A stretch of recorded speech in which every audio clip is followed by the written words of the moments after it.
Hi friends, welcome to cine family two. ప్రముఖ G Telugu ఛానల్లో ప్రసారమవుతున్న lovely serial ప్రేమ ఎంత మధురం. ప్రేమ Entha Madhuram serial ప్రేక్షకులను బాగా ఆకట్టుకుంటూ ముందుకు దూసుకుపోతుంది. ఈ serial heroine Arya, Anu and team అందరూ కూడా చాలా అద్భుతంగా నటిస్తూ ఎంతో ఫేమస్ అయ్యారు. ప్రేమ ఎంత మధురం సీరియల్ ప్రస్తుతం చాలా ఇంట్రెస్టింగ్గా ఉత్కంఠభరితంగా నడుస్తూ ప్రేక్షకులను బాగా ఆకట్టుకుంటుంది. ఈ సీరియల్లో ఆర్య, అనుల వెడ్డింగ్ జరగబోతుంది. రీసెంట్గా Prema Entha Madhuram serial heroine Arya, Anu wedding shooting location latest ఫొటోస్ను షేర్ చేశారు. ఆ ఫొటోస్లో ఆర్య, అను పెళ్లి పట్టు వస్త్రాలలో చూడముచ్చటైన జంటగా చాలా అందంగా కనిపించారు.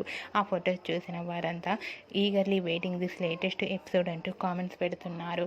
మీకు కూడా Arya, Anu wedding shooting location latest photos మీకు నచ్చినట్లయితే మీ అభిప్రాయాన్ని మీ కామెంట్ రూపంలో తెలియజేస్తూ లైక్ చేయండి, షేర్ చేయండి. మరిన్ని ఇంట్రెస్టింగ్ అండ్ లేటెస్ట్ అప్డేట్స్ కోసం మా సినీ ఫ్యామిలీ 2 ఛానల్ని సబ్స్క్రైబ్ చేసుకోండి.